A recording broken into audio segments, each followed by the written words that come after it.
Welcome everybody back to another edition of Friday Night Review. I am Scalz, and I am joined by the man Cam G. Just us two riding solo tonight, and we are following up a good Smackdown, at least in my eyes. I don't know what you thought of it yet. We haven't discussed it, but overall, this show, top to bottom, we got more wrestling than we used to, and I like it.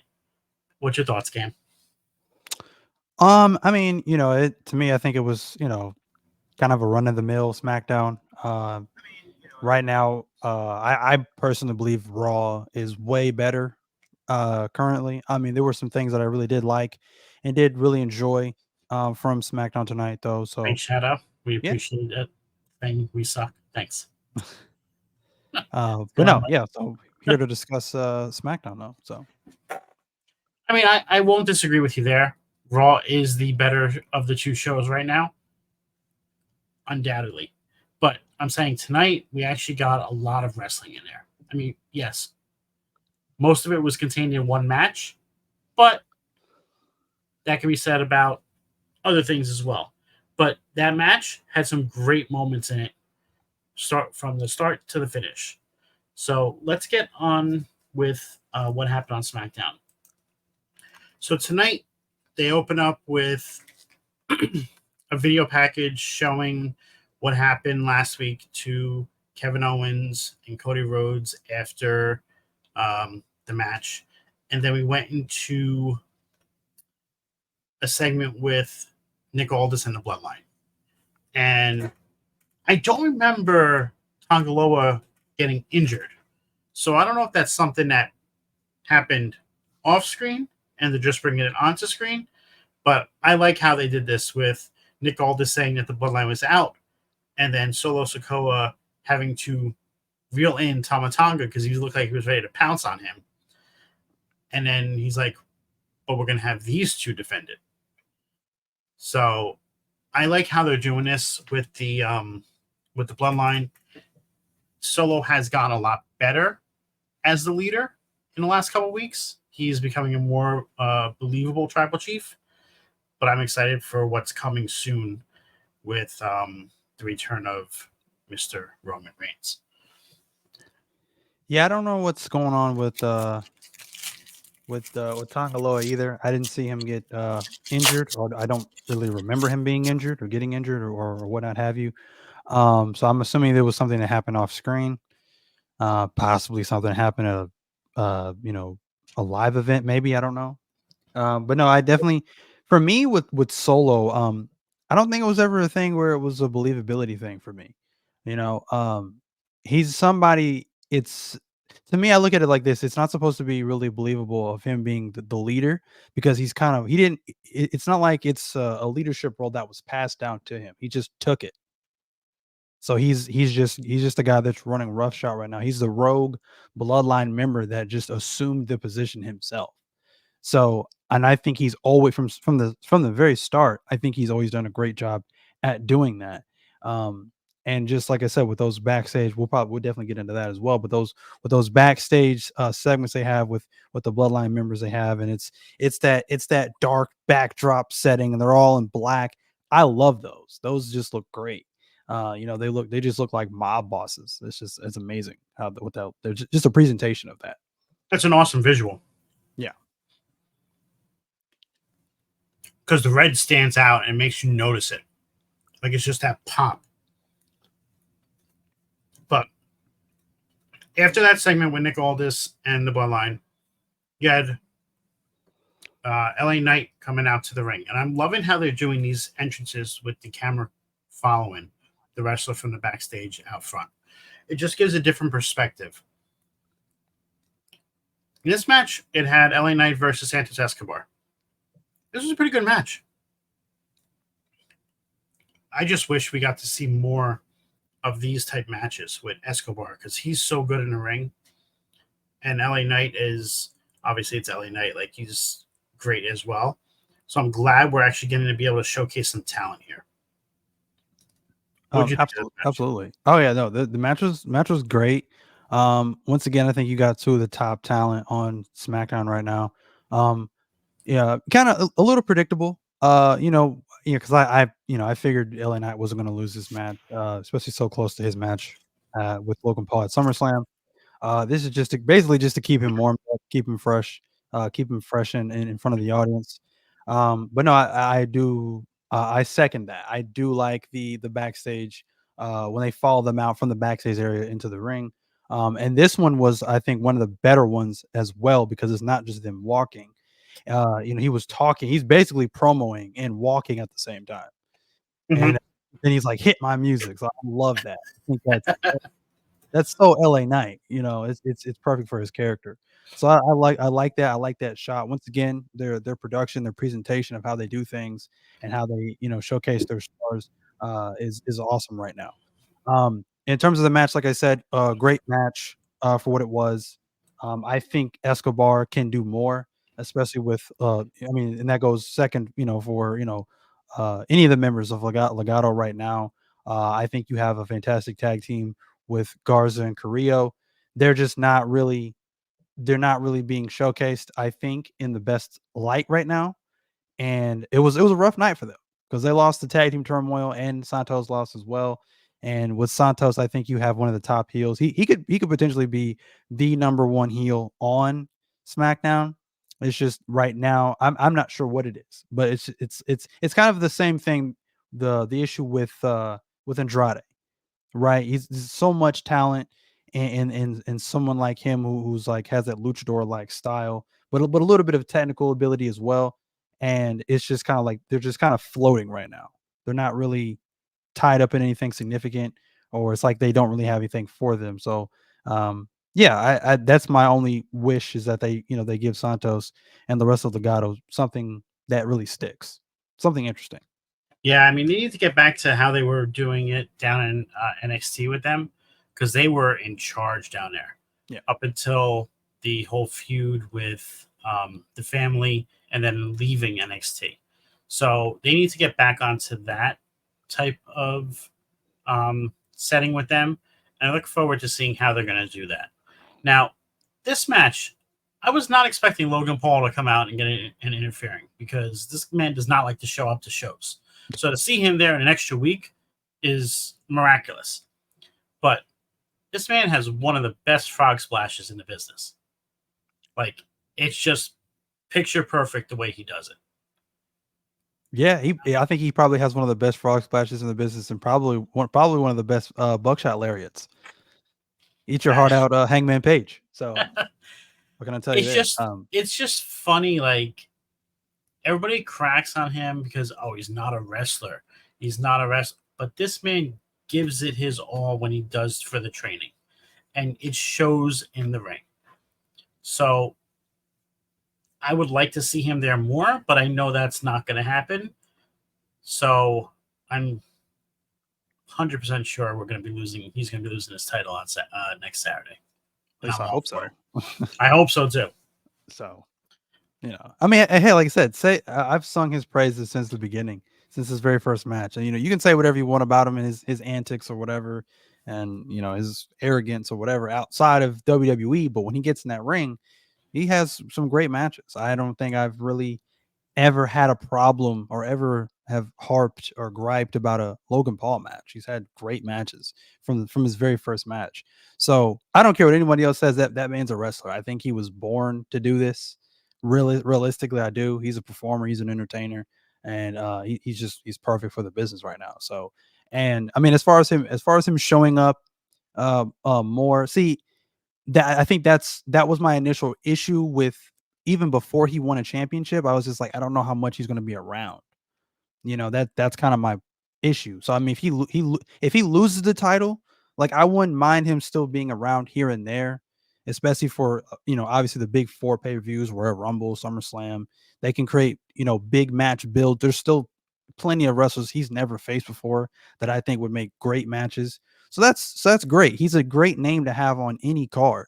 Again, especially for the big four pay-per-views, but just for I mean, just, but his title reign right now has run its course, and if Mhm. he's not going to be around, if he's going to be around less and less and less, that's another Brock Lesnar situation. That's another Roman Reigns thing, and we don't need that. So That's why it's like, okay, it's about time he loses the championship. But him as a performer, other than that, I have no issues.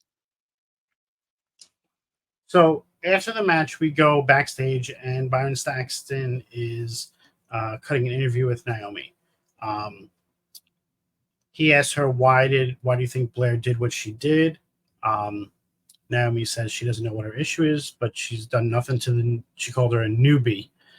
So it's like throwing a little shade at she's new up there. She's saying that Blair's trying to play mind games with her, but it's not going to work. So Naomi says that she's going to make her feel the glow, but respect it. After that, you had Bianca Belair and Jade Cargill come over, and they're talking about Unholy Union because they're saying that they're running scared that they haven't come up there since they beat them for the titles, and then that they're going out to the ring to address it. In the meantime, Logan Paul runs into Byron Saxton, and he tells him the beatdown that LA Knight just received is just a little appetizer of what's coming on Sunday. And then he said that he's getting what is he getting? What did they say he was going to do? His homecoming for next week. He's getting a homecoming, right? They're going to be a big surprise for him. And Saxton's like, "Can you tell us?" He's like, "No, I'm not going to ruin the surprise." Like, but we head to the ring and we see the Bianca Belair and Jade Cargill both get entrances. If they're really going to be a tag team, they should come out together. They shouldn't do these separate entrances for them. I mean, they've been teaming for how long now? To me, it's time. You know? Yeah, I agree with that.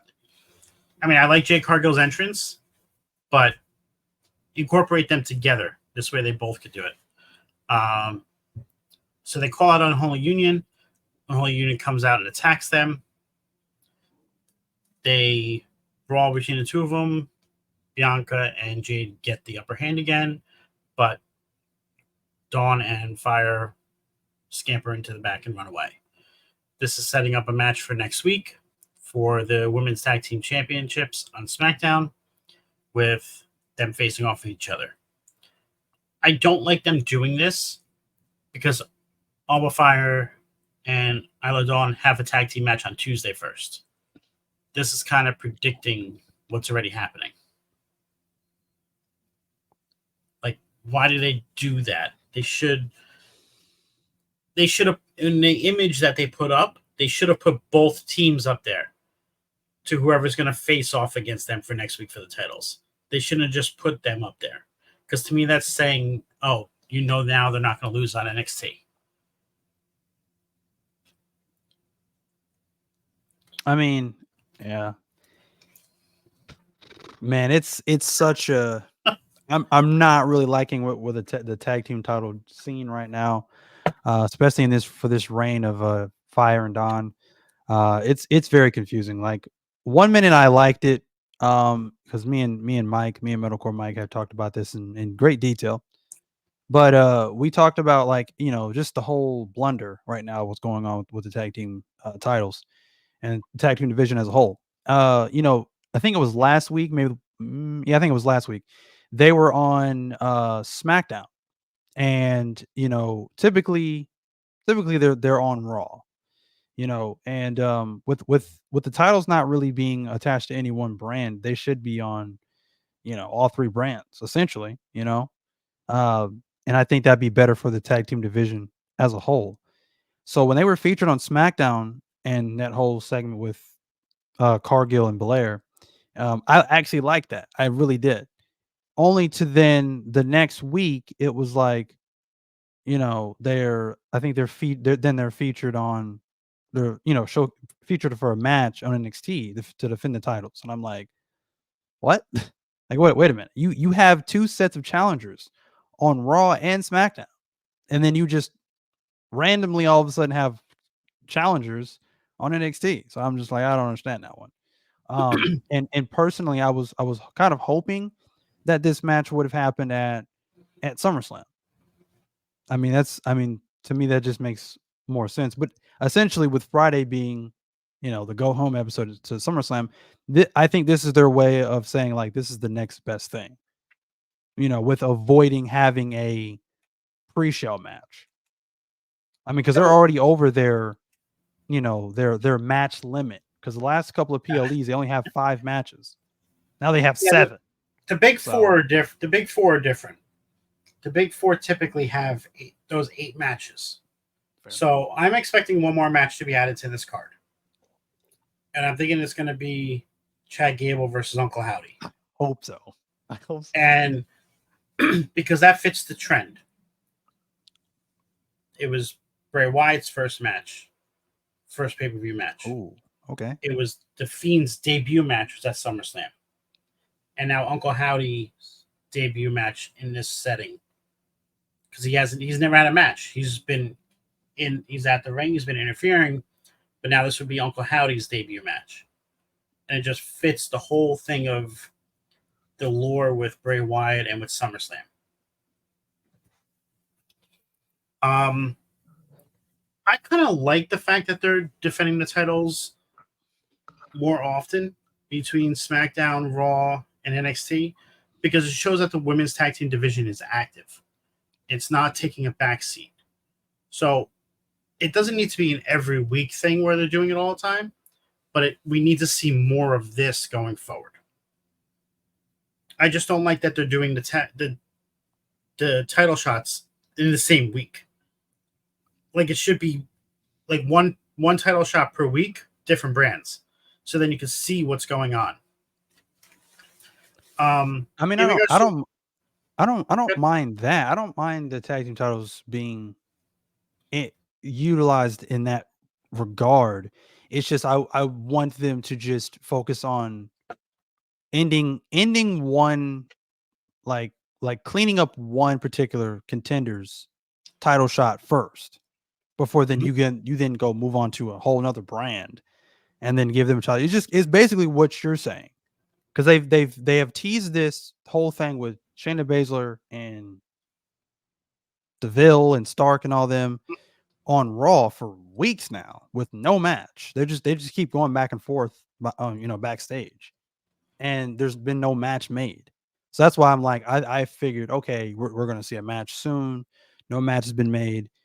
Then to only give challengers that I don't know if they. Again, I don't really watch NXT week by week. I'll catch it here and there, but I don't know if they won something off screen, like at a live event or something like that. But just to have some random challengers out of the blue get a title shot before Shayna and Zoe do, or Bianca and Belair do, is like, huh? Like it's throwing me off, and that's what I don't like. So no, I get it. But in regards to what we were saying about the matches being on SmackDown, they're trying to put an emphasis on the shows before the PLE so people tune in. And especially with this week coming up and the week after, because those 2 weeks are on Sci-Fi for Raw and NXT instead of USA because of the Olympics. So you're going to see them load up. That's why NXT did the Great American Bash now instead of around 4th of July like they normally do. They pushed it back because of this. So I'm excited to see what they're going to do continue with this. But I just wish they would do the tag team like you were saying. Just clean up the one before doing the next. Yeah. I'll be at the SmackDown too, by the way. In Cleveland? Yes. You're going to SummerSlam too? Yep. Oh, I'm doing a lot. I'm doing a lot that week. I didn't realize you were going. Yep. You gonna meet up with Will and Al? I can. I haven't even talked to them yet, but yeah. I don't even know if they know I'm going, honestly. You're the first person I've told. So I was gonna say I didn't know you were going, so that's awesome. Yeah. That's cool. I'm jealous.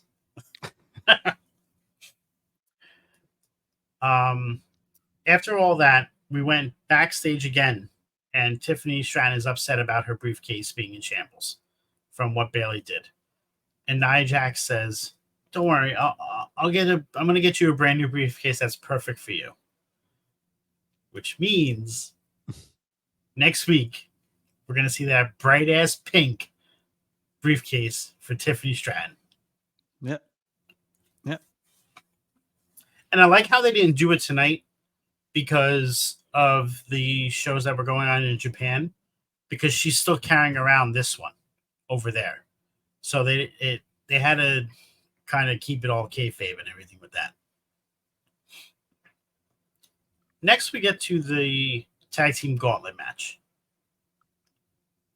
This match, obviously, like, I would have liked a different winner, but this ties into the entire story of what's going on.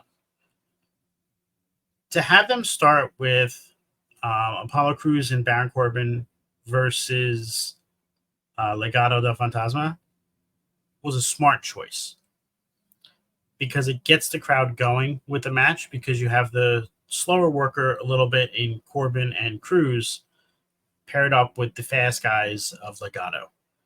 But Corbin is pulling out a lot of tricks that I'm not used to him doing. Him diving over the top rope. Him and Crews are working very well together as a tag team. And I could see them becoming champs in the future if they keep this team together.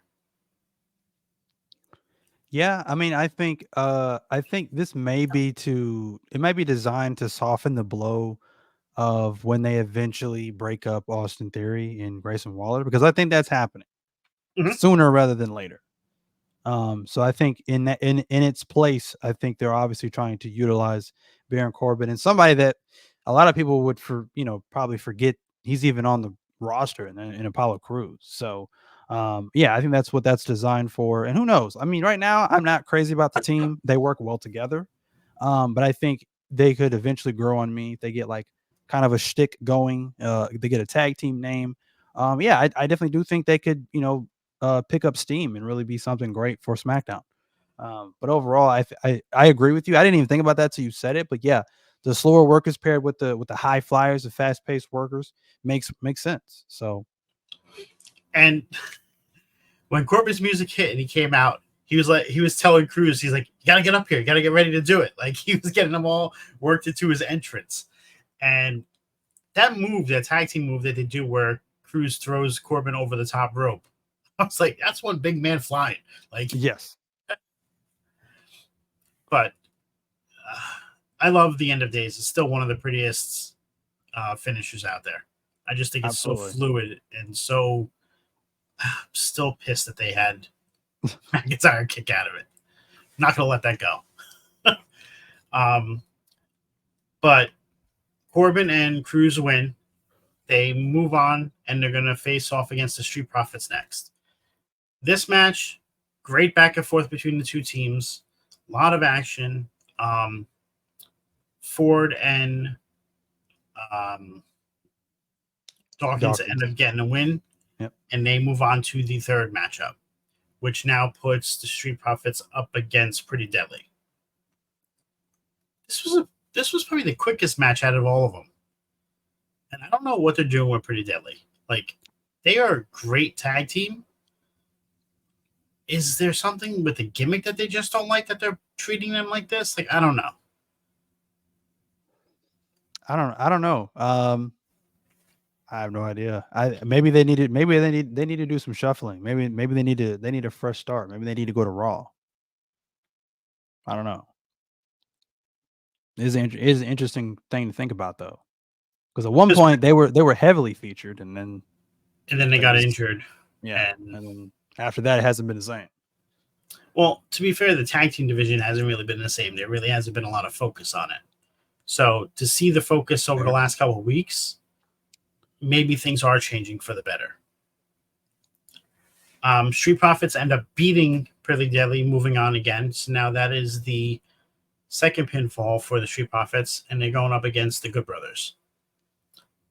This was heavy hitting between these two teams. I love what the Good Brothers are doing right now. Yes, they're not getting any wins, but they're putting on great matches, and they're building up the other teams that they're fighting.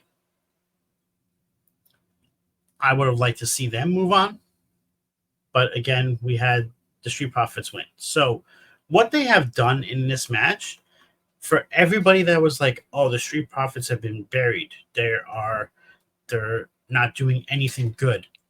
They just made them a legit contender again in this match alone because they took out 4 of the 6 teams. And by doing that, it immediately puts them back into that title picture anytime they want to get back into it. Yeah, And I think so too. after that, we had the Street Profits versus Jacob Fatu and Tama Tonga. Jacob Fatu's entrance, top notch. Like the way the fire goes with the music, I was like jamming along with it. I just think it's one of the best entrances they have right now. It's up there with Cody Rhodes. It's up there with Randy Orton. Like it's something that just fits perfect. I just wish they would have more entrances like that. It's something that I know they better not ruin. Well, because they've been known to take really good entrances, and it's like, why'd you change that? Oh, like Braun Breaker? Yes, that I'm still heartbroken. That's something I'm not gonna let go. Like 3 His times. NXT entrance was perfect. Like 3 times, and then they changed it like 3 times on the main roster. But his NXT entrance was that perfect. was awesome. Yeah. So, but no, I agree with you. I love seeing the bloodline. I loved how they came out. They all came out together. Like it wasn't just Jacob Fatu and Tama Tonga. Like they all came out together. And again, like I said, them being in just all black and just come like it was just awesome. Like I said, a lot of people, criticize this iteration of the bloodline or whatever. I have no gripes. I think they've accomplished what they're set out to accomplish. They brought in some big names. I don't see what people for years have been talking about the possibility of the Gorillas of Destiny being in WWE, the Gorillas of Destiny versus the Usos. You can get that now. Like, but still y'all complain. You're like, oh, this bloodline ain't this bloodline ain't that. What are you talking about? You have the Gorillas of Destiny in WWE, and now you have Jacob Fatu, somebody who I didn't even know a year ago. I didn't even know who that was. But quickly, I'm like, okay, this guy's a problem. This guy's he's a maniac. He's awesome. He's easily insane. the most like athletic and vicious member in the group. Easily. He's literally insane. Like insane. Literally. The shit he does is just crazy. I'm not gonna lie. Tonga Loa with the eye patch, badass as hell. It works. Hey, I guess I like them. They look cool. So, good match. I enjoyed it. Obviously, the Bloodline ended up winning, so now they are the number 1 contenders. They will be facing off against DIY next week in Cleveland. So I am. What's up, Will? Is that Will or is that Shadow? Pro wrestling is everything. Oh, okay. So, what do we have tonight then? What do you consider what tonight was? If you watched, I don't know. I know you were in the process of traveling, so I don't know. I think we had a little bit of both. But this match, Fatu is just a beast. The fact that he could do all the power moves and then get up on the top rope and do a moonsault like that, insane. Yeah. And my guy was, he was halfway across the ring. So he had to like launch himself to even hit the move. It wasn't a close moonsault. So that again, it's just insane. The stuff he's doing is just wild. It's pretty much what I said about the Gauntlet too, that they stole the show and they built themselves back up. After this, we had Grayson Waller and Austin Theory come out and like take over the show. And then they are all upset about what happened last week with Terrence Crawford and him punching them. So they call him out. And then, obviously, this is leading to what's going to end up being the breakup between the two of them, because Austin Theory gets knocked out by Terrence Crawford. Like, this guy was dazed and confused when he got up and was walking around. I thought he was going to trip over and fall again. Yeah, I mean, hey man, it's reminiscent of like when they brought in Mike Tyson all those years ago, and he knocks out Shawn Michaels at WrestleMania. So, yeah, it's reminiscent of that. You know, history repeats itself. But ultimately, like I said, with Austin Theory being thrown to the wolves too many times by his own tag team partner and just left out to die essentially. Yeah, that's I would assume that would get old at some point, and Austin Theory is just going to be tired of it. It's been said for a while now, and I think even before this tag team was even a thing, that a lot of people see Austin Theory being pushed to a babyface run. Now, at the time they were saying that, I couldn't see it because he was so embedded with just being a heel, and he was so great at it. You got to think of how far he's come. Like, he was a selfie guy, he was the Vince boy. Now he's like, and he molded that into being more of a serious, more of a vicious, cocky, arrogant heel. And now he's with, like I said, Grayson Waller, former tag team champion. So I didn't see it at first, but with them pairing with him pairing him with Grayson Waller, I definitely see it. And like I said, to me, I like Grayson Waller better on his own anyways. I loved his NXT stuff. And I think once they do break up this tag team, I think once again, that's another top heel on SmackDown and Grayson Waller. And I'm excited to see what he can do, the magic that he can make with people like Cody Rhodes or people like Kevin Owens on his own, because I think he's great on the mic. I think he's great in the ring. So yeah, I'm actually looking forward to this breakup because I think both of them will ultimately succeed better on their own. Yeah, I think it's gonna have a great situation for both of them. It's gonna build them both up and allow them to go on their own, and hopefully both end up being in the title picture in some way, shape, or form. Backstage, we had Andrade getting interviewed, and Carmelo Hayes interrupts him, saying, "Oh, you beat me once. You think that's the best thing?" Like, and then Andrade calls Melo Bronny James because Melo said he's like LeBron James. He goes, "No, you're more like Bronny." That's wild. That's a wild statement. That's wild. No, I'm actually kind of liking this. At first, I was like, why? But then I seen their first match and they had a banger. I had to, I have this long list of matches, pretty much for every company that I'm invested in watching right now. And having this, this list of, candidates for match of the year, I had to write that one down. That was a good match. In particular, and in particular for that match that they did have, it took a crowd that really didn't know how to take, because they still don't really know how to take Andrade. I think they're starting to catch on, and Carmelo's another one. I don't think they really know how to really take Carmelo right now, like, because he's kind of in that tweener, because he's cocky like a heel, but he's got the in ring of like a baby face, if that makes any sense. So they don't really know. They don't really know what to think of either one of these guys. And Andrade historically has always been a heel.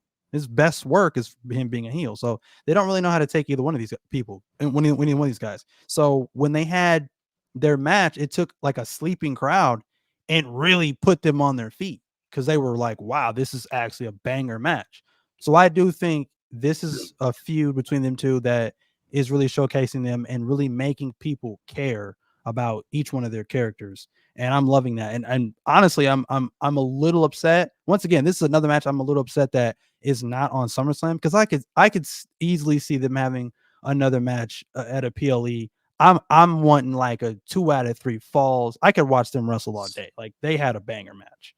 So next week, are they wrestling next week? Did they say it was next week?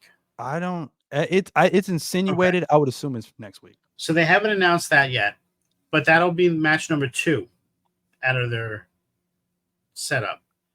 What if they push it and then you get the blow off over in Bad Blood or leading up to that? I would love that. Like, and you get something along those lines. Yeah, I don't see why not. I think that'd be a great match. But Andrade doesn't get enough credit for what he does. No. And Melo is not known enough by the main roster crowd, but the NXT crowd knows Melo and knows what he can do. And when he gets going on the main roster, he's going to become a fan favorite. And they're going that babyface run to start off there is going to be great until he decides to turn heel. Yep. And when he turns, it's going to be so impactful, it'll push him to that next level. I think so. Yeah. All we have left now is the main event. I mean, I skipped over the Cody Rhodes promo. It was a typical promo. It really didn't do anything special for me. I liked the way that they did it, though. It wasn't a backstage set. It was like him sitting in an office, almost like a presidential candidate type situation. And he was talking about. And then you had the rebuttal afterwards, after the main event, by the Bloodline. So I like how they did that. And it wasn't really like a sit-down interview. It was just Cody talking. Mm-hmm. That's the one thing I did like about it. But, I mean, we've seen one of Cody's interviews. You've seen them all, essentially. I mean, I definitely liked it just because I actually think it was like a bar setting or whatever. But no, I actually did like it. I did. I like how they incorporated his battles with WrestleMania 39, WrestleMania 40, the past 2 years, and it's definitely something that I feel like the lead up to the match at SummerSlam I think needed, because of I mean again, with the focus, with all the hype focused on Drew and CM Punk right now. Ever since they added that match, to me, that's the match that just completes the whole card for SummerSlam. So I think some of the attention kind of got away from Cody and Solo. And for me, if I speak for myself, me personally, I think a lot of my attention is not really on that match. So I definitely like this just because it's making me care to see that match a little bit more here. So I just like I can appreciate the setting, the backdrop, how they had that whole thing laid out. So yeah, it was not anything, super, great or whatever, but it was nice how they set it up, as opposed to just him, being in the ring or whatever. So yeah. For the main event, you had Bayley and Michin versus Tiffany and Nia Jax. And just a little tidbit, if you guys didn't realize, this show was pre-taped because they are in Japan. The way that they actually taped the show, the Gauntlet match ended the show. That was the main event when they did the taping. This match was taped earlier in the night, and they just switched it around when they broadcast it. And I think they did that because they wanted to keep the fans in the stands longer. So this way everybody would stay around for the Gauntlet and stay till the end. It would give the impression of the full crowd because it was a long taping. There were people there for almost 5 hours. Because it was a double episode. Oh, okay. Yeah. So you did the first SmackDown, which was live, and then they taped the other episode right after. And but they didn't do any dark matches like you normally do after, but they might have done a couple before. So essentially they were there for between 4 and 5 hours. So that's crazy. This match was good though. I liked how they had Tiffany and Nia Jax take out Michin to start to attack her before the match. Bayley comes out, she's blaming the referee. How did you let this happen? Everything else, and essentially was a handicap match to start the match. What'd you like about this match? I definitely liked the fact that just what you just said. They handicapped Bayley early on, and once again, this is just showcasing. Well, it's really showcasing Bayley and Michin essentially. Like Michin has to overcome all these odds stacked against her, and she just won't stay down, and she keeps fighting through that to get back in the match.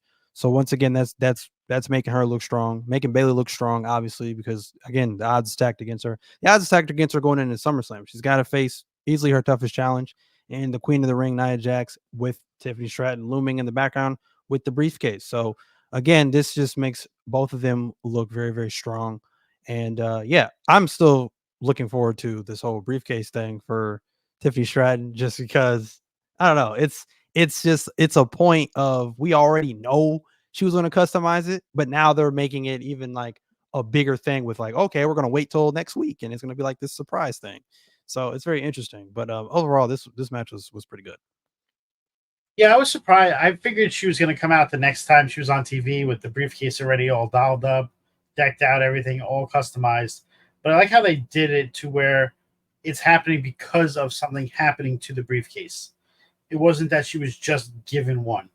Yeah. Because she wanted to do that. So I do like that. Nia Jax has been looking strong these last couple months. Like I don't feel like there's any way that she's losing at SummerSlam. I really think we're going to see a new champ. Might. And then, do we get Tiffany to cash in on Nia, or does Tiffany turn around and cash in on the winner of Rhea vs. Liv? I don't know. I don't know, man. That's the question. I don't know. I mean, honestly, I think she sticks with the SmackDown champ. I don't know. I'm not sure if we see Nia win.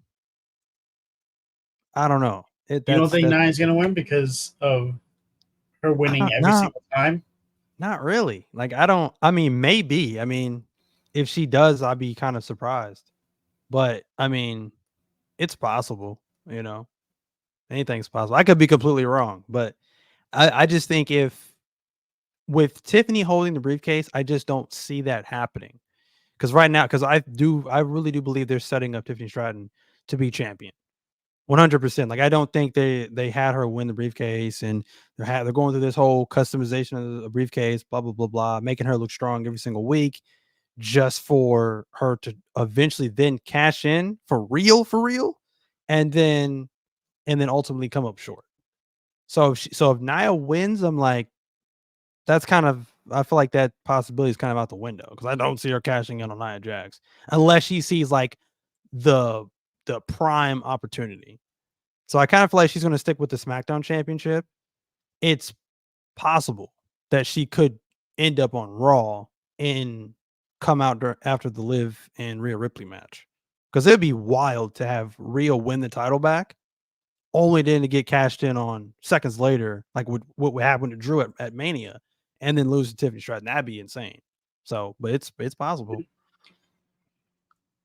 I mean, I don't think she's going to cash it in for a while because if they're going to give her a customized briefcase, yeah, she's going to show that off so they can try and make the most money from it as they possibly can. Right. It's not going to be like a 1 week thing. Right. So I'm thinking she's going to keep it probably till around Survivor Series. That's where I think she would cash it in. So not a full length of time like Damian Priest holding it until WrestleMania, or Carmella holding it forever until she cashed it in. But I think it's going to get a little bit of a decent play. Anything else you want to touch on about SmackDown before we head on out? I think that's it. Okay. So, Cam, where can we find you? Well, you can find me right here on the network every single Friday night on Friday Night Review after Friday Night SmackDown with me and Scalz. And then you can find me on our sister page on Mondays on River City Radio with the table spot after Monday Night Raw with me, the Alpha Wolf Sean, and Middlecore Mike. And then on Wednesday nights with the Boom with me as the host. And then, of course, my co-host with Phil Khan and Middlecore Mike after AEW Dynamite. And then you can find me on my socials on TikTok at Cam's Squared Circle Mania, Cam's Wrestling Corner, and call me Cam G. And then you can find me on Twitter/X at CamandCheese317. And if that does not sizzle your bacon, you can find me on Instagram at 317 Bacon, Eggs, and Cam. I am Scalz. You can find me here on Friday Night Review every Friday on both All the Top Media on Twitch and YouTube. And then on Tuesday nights after NXT for NXT on Tap with Ginger Ninja Jaxpo and Phil the Future. They are my co-hosts on the show. You can also find me on _media on TikTok, Twitter, and Instagram. I want to thank everybody for coming out. Hope you all enjoyed the show. Make sure you like, share, subscribe, do all that fun stuff. Help us get us out there. And we'll talk to you soon. Have a great evening.